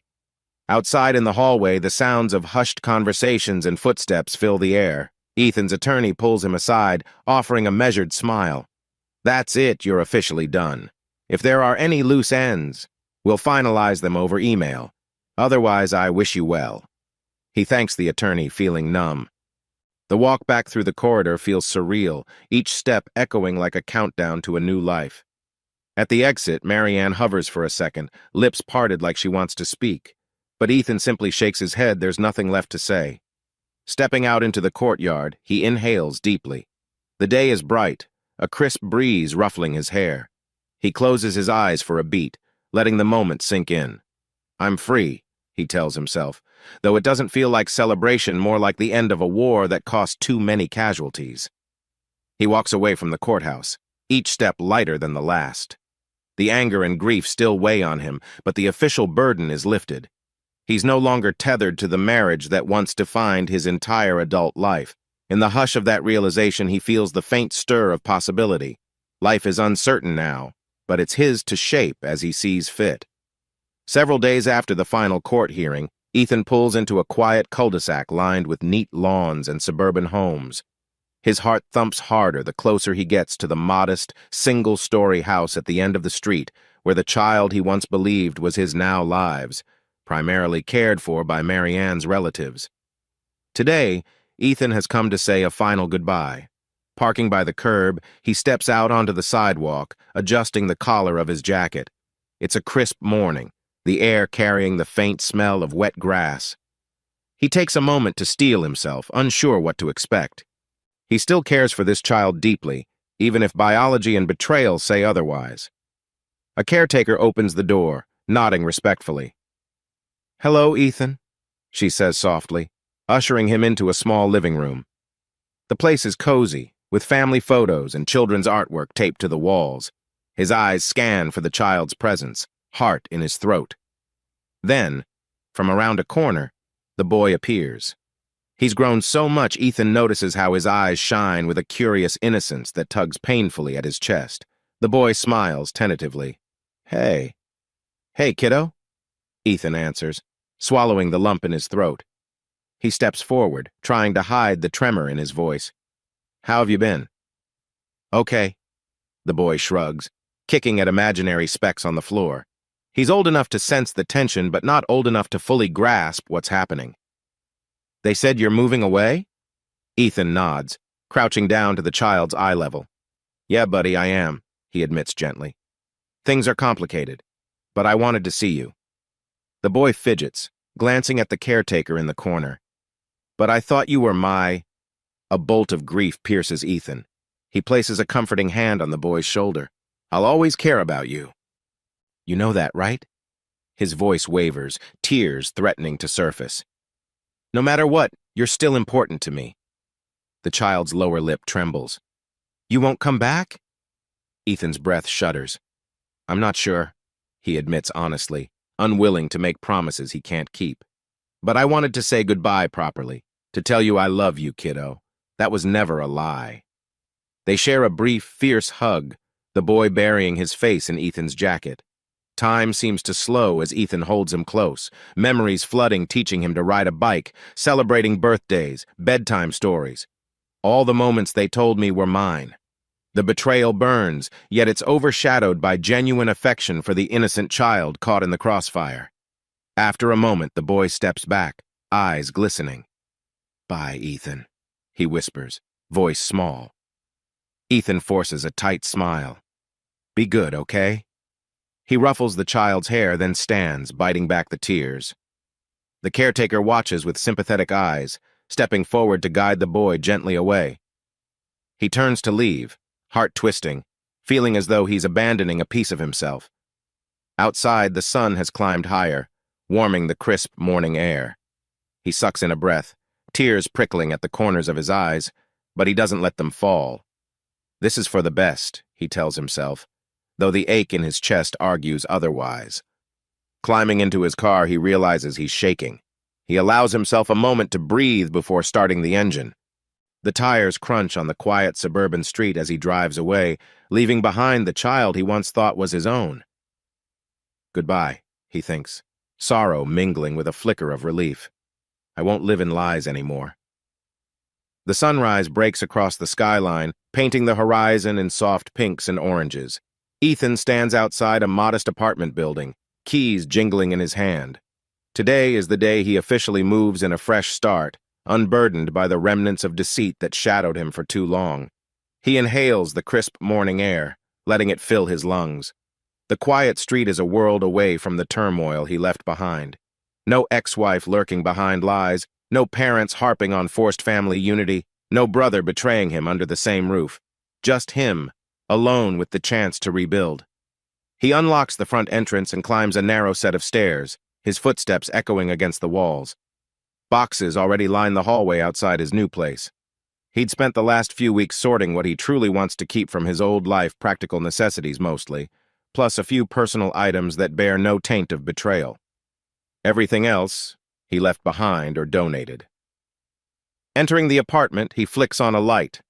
It's small but bright, with large windows that let in ample sunshine.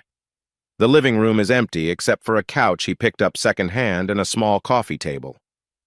He sets his keys on the kitchen counter, the same simple gesture he performed 1,000 times before, but this time it feels significant. This is my space now, he thinks, scanning the unfamiliar yet hopeful surroundings. Walking over to the window, he lifts the blinds, letting the sun spill onto the hardwood floors. Dust motes dance in the beam of light. He can see the quiet suburban street below, people walking dogs, a neighbor jogging, someone sipping coffee on a balcony across the way. The hum of daily life, unburdened by his personal tragedies. He stares at his reflection in the glass, its changed lines of worry etched deeper, eyes carrying scars from the revelations of the past months. Yet there's also a flicker of determination, a sense of autonomy he hasn't felt in years. I survived, he reminds himself, though the word feels more like a victory than a consolation. Taking a deep breath, he closes his eyes for a moment, reliving the final confrontation, the heartbreak of leaving the child he'd raised, and the cold finality of the divorce. A swirl of pain still clings to those memories, but they're tempered by the resolve he's found. I might be scarred, but I'm not broken, he tells himself. His phone buzzes a text from an old friend who heard about the divorce, offering to help him settle in. Ethan types a quick reply. Thanks, maybe next weekend. Right now, he wants to stand in this unadorned living room, breathing the newness of it in solitary reflection. He takes one last look at the array of sealed boxes against the wall books, kitchenware, a few personal mementos. Unpacking will be a gradual process, and that's fine by him. After all the deceit, rushing seems foolish. He wants to build this space carefully, intentionally, free from illusions. Setting his phone aside, he walks back to the window. The sun has climbed higher now, painting the streets in a bold glow. Ethan rests a hand on the sill, feeling the warmth spread beneath his fingertips. This is how it begins, he thinks. A new chapter, a new day. One not written by anyone else's lies, but rather by his own choices. For a moment, he just basks in the light, letting it remind him that life goes on, that he has a chance to shape something true from the wreckage. Though the scars remain, he feels a steady pulse of hope. I am free, he tells himself, a soft smile curving his lips, clean and whole. He steps away from the window, rolling up his sleeves. Boxes wait to be unpacked, and the future waits to be lived. The keys jingle in his pocket as he envisions a life on his terms, one built on honesty rather than deceit. And with that simple, powerful realization, Ethan begins again.